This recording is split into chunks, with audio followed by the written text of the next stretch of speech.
سینے میں مدینہ جو بسا رکھا ہے،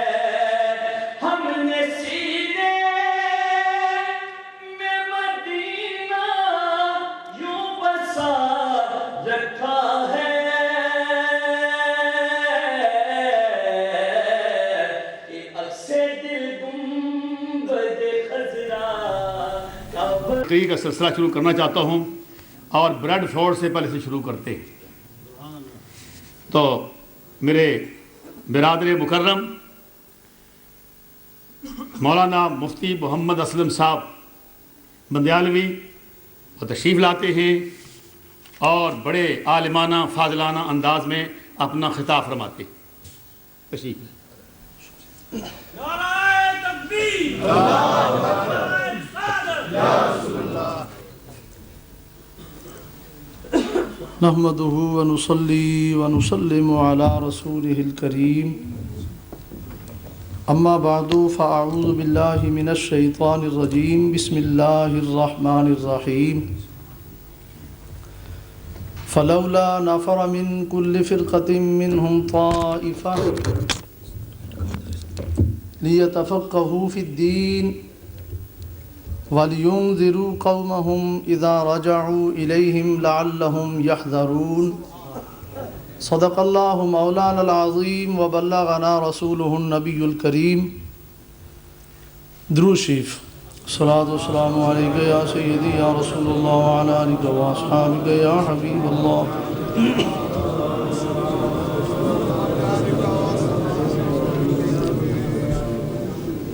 پیر طریقت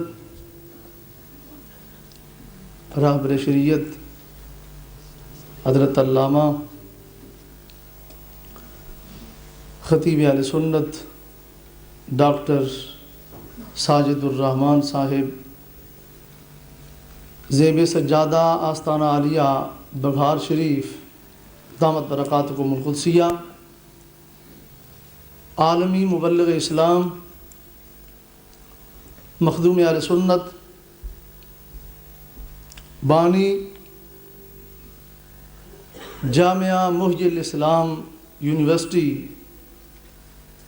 نیریہ شریفہ آزاد کشمیر، جناب پیر طریقت راہبر شریعت حضرت علامہ پیر محمد علاء الدین صاحب صدیقی نقشبندی مجددی دامت برکاتکم العالیہ،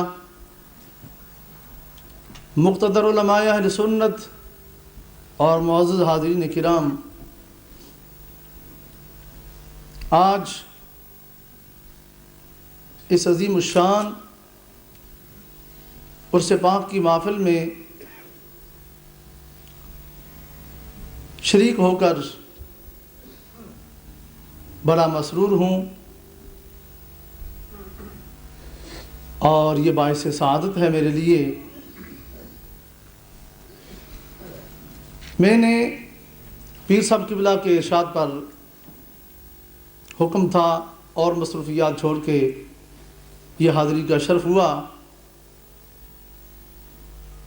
عرس پاک کی یہ تقریب دوسری مرتبہ برطانیہ کی سرزمین پر منعقد ہوئی۔ صاحب عرس پیر طریقت استاد العلماء حضرت علامہ مولانا محمد یعقوب صاحب نقشبندی مجددی رحمۃ اللہ تعالی علیہ بلا شک و شبہ حضور علیہ الصلوۃ کی امت کے ایک عظیم عالم ربانی ہوئے ہیں، اور میں یہاں بیٹھ کے سوچ رہا تھا کہ کیا عرض کرنا چاہیے، تو اسٹیج سے مجھے ایک بات ملی اور ایک شخصیات کی موجودگی میں سے ایک شخصیت سے مجھے کچھ ملا، دونوں کو مرکب کر کے میں نے چاہا کہ یہ بات عرض کر دی جائے۔ صاحب عرس رحمۃ اللہ تعالی علیہ کی تمناؤں اور خواہشات میں سے ایک خواہش کا ذکر ہوا کہ ان کی یہ تمنا تھی کہ جہاں میں ہوں اس مقام پر مسجد اور اس کے ساتھ دارالعلوم قائم ہو جائے، اور ان کی خواہش کے مطابق وہ دارالعلوم تکمیلی مراحل طے کر رہا ہے۔ یہ ان کی تمنا اور خواہش اس شخصیت کا مقتضا تھا، اس لیے کہ وہ شخصیت کوئی رسمی پیر نہیں تھے، کوئی رواجی پیر نہیں تھے، وہ حقیقی پیر تھے کہ انہوں نے رسول اللہ صلی اللہ علیہ وسلم کا دین پڑھا تھا، وہ جامع و شریعت و طریقت تھے۔ ان کی علمی شخصیت کا تقاضا تھا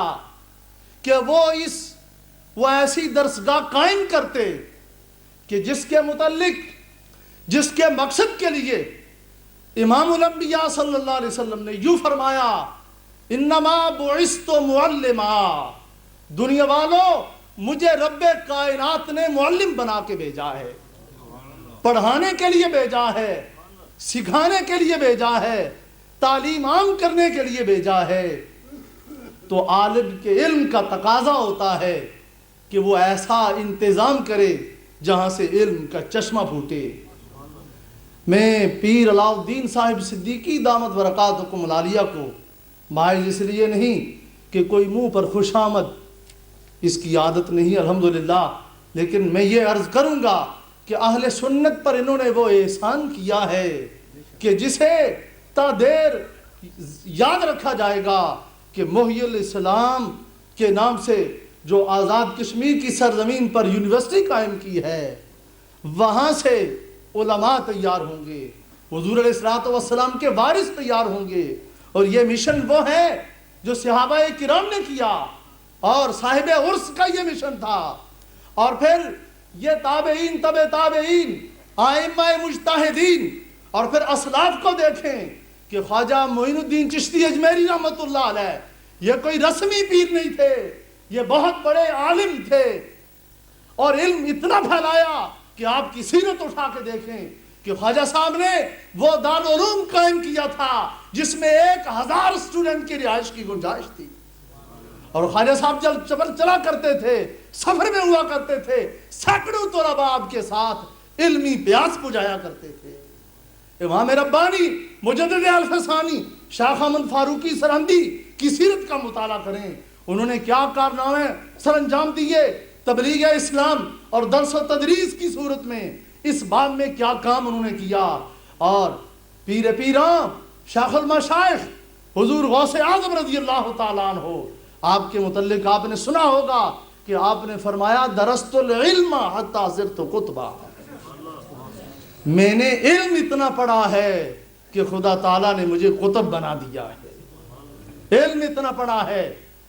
اہل سنت والجماعت کہ عوام الناس کو میں متوجہ کرنا چاہوں گا کہ برطانیہ کی سرزمین پر طویل عرصہ گزارنے والے سنی، تو ذرا ہوش کر آج کن حالات سے گزر رہا ہے، کیسے حالات تجھے درپیش ہیں کہ عرس پر الحمدللہ بہت کام ہوا برطانیہ میں، اور یہ ہوتا رہے گا، اور اس سے دین پھیلتا ہے، اس میں کوئی شک و شبہ کی بات نہیں، اور ان کی بڑی برکتیں ہیں۔ لیکن سنی یاد رکھ، اگر اس عرس کو تو قائم رکھنا چاہتا ہے، اگر میلاد کے جلوس کو باقی رکھنا چاہتا ہے، یارویں شریف کے پروگرام کو جاری رکھنا چاہتا ہے، تو پھر دیکھ کہ مد مقابل کیا کر رہا ہے۔ جب وہ اس سرزمین پر لینڈ ہوئے، انہوں نے آتے ہی مدارس قائم کیے۔ آج آپ تقابلی جائزہ لیں، ان کے مدارس بھرے پڑے ہیں، اور مدارس کثیر تعداد میں ہیں، اور انہوں نے علماء تیار کر کے انگلش سپیکنگ علماء اپنی مارکیٹ میں لے آئے ہیں۔ اور آپ کو معلوم ہونا چاہیے یہ یہاں کا انگریزی دان جو مولوی یہ تیار کر رہے ہیں، ساری گستاخیاں ان کو رٹا دیتے ہیں، وہ قاسم ننوتوی ہو یا اشرف علی تھانوی ہو یا خلیل احمد امبیٹوی ہو، کوئی بھی ان کا بڑے سے بڑا گستاخ ہے، ان کی گستاخیاں ان کو ازبر کرائی جاتی ہیں۔ ثبوت یہ ہے کہ سرزمین بریڈ فورڈ پر اس انگلش سپیکر نے وہاں ان گستاخیوں کو دہرایا، اسماعیل قتیل کی گستاخی کو اس نے دہرایا، اور سنی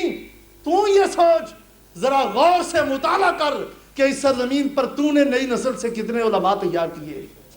صاحب عرس کے مشن کو اگر زندہ کرنا ہے تو پھر اہل سنت والجماعت ہوش کریں اور اس سرزمین پر جہاں مسجدیں بن چکی ہیں مدارس بنائیں. آپ گنیں اپنے مدارس کتنے ہیں، القلیل و کالمعدوم کا مرتبہ ہے. اور ان سے پھر پوچھیں تمہارے ہاں سنیوں کے کتنے طالب علم ہیں، تو محتمم رو رہے ہیں، طلباء پڑھنے کے لیے نہیں آتے. حضرات گرامی،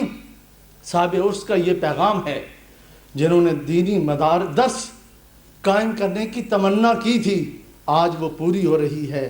حضرات گرامی، برطانیہ میں رہ کے بھی آپ ان کے متعلقین متوسلین ان کی اس تمنا کو یہاں بھی پورا کریں، اور حضور علیہ الصلوۃ والسلام کے دین کو اور حضور کے پیغام کو اور اسلام کی خدمت کو ایک دوام اور بقا بخشنے کے لیے آپ مدارس قائم کریں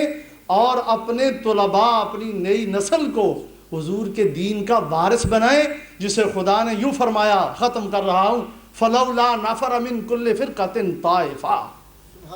کہ کیوں نہیں تم میں سے ہر قبیلے سے گروہ نکلتے، جماعتیں نکلیں، کیا کام کریں؟ لِيَتَفَقَّهُوا فِي الدِّينِ، تاکہ وہ فقاہت فی الدین حاصل کریں، دین اسلام کی اعلیٰ تعلیم حاصل کریں. وَلِيُنذِرُوا قَوْمَهُمْ اِذَا رَجَعُوا إِلَيْهِمْ لَعَلَّهُمْ يَحْذَرُونَ، تاکہ وہ دین پڑھ کے، دین کا علم حاصل کر کے، پھر جب وہ واپس اپنی قوم میں آئیں تو پھر جب تبلیغ کریں، خدا فرماتا ہے نتیجہ یہ برآمد ہوگا، جو گناہگار بندے تھے وہ نیکوکار ہو جائیں گے، جو میرے نافرمان تھے وہ فرما بردار ہو جائیں گے. حضرات گرامی، سیرت غوث اعظم کو سامنے رکھ کے آپ اپنے بچوں کو قربان کریں اور حضور کے دین کی خاطر قربان کریں اور حضور کے دین کے لیے وقف کریں. اگر غوث پاک کی والدہ نے وقف کیا تھا تو پھر غوث پاک نے کتنا علم پڑھا. ہمارے استاد صاحب، استاد الاساتذہ حضرت علامہ عطا محمد صاحب بندیالوی رحمۃ اللہ تعالیٰ علیہ پڑھاتے ہوئے ہمیں فرمایا کرتے تھے بڑا عالم بننے کی کوشش کریں. فرماتے تھے اس لیے نہیں کہ بڑا عالم بن کے دوسرے کو مات کر دیں، فرمایا اس لیے کہ جتنے بڑا عالم بنے گا اتنی حضور کے دین کی خدمت زیادہ کرے گا. فرمایا کرتے تھے غوث پاک بڑے عالم ہوئے تو دین کی خدمت بھی زیادہ کی. حضرات گرامی، میں انہی الفاظ پر ختم کرتا ہوں، وَمَا عَلَيْنَا إِلَّا الْبَلَاغُ. ماشاءاللہ. یہ تھے مفتی محمد اسلم صاحب برکاتہ العالیہ. بڑے عالمانہ فاضلانہ انداز میں آپ نے بیان فرمایا ہے. میں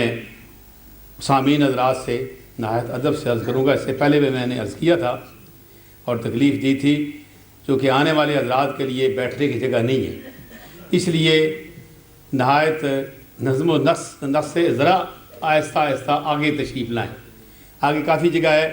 ذرا کلوز ہوں، آگے تشریف لائیں تاکہ پیچھے کچھ بیٹھنے کی جگہ مل جائے.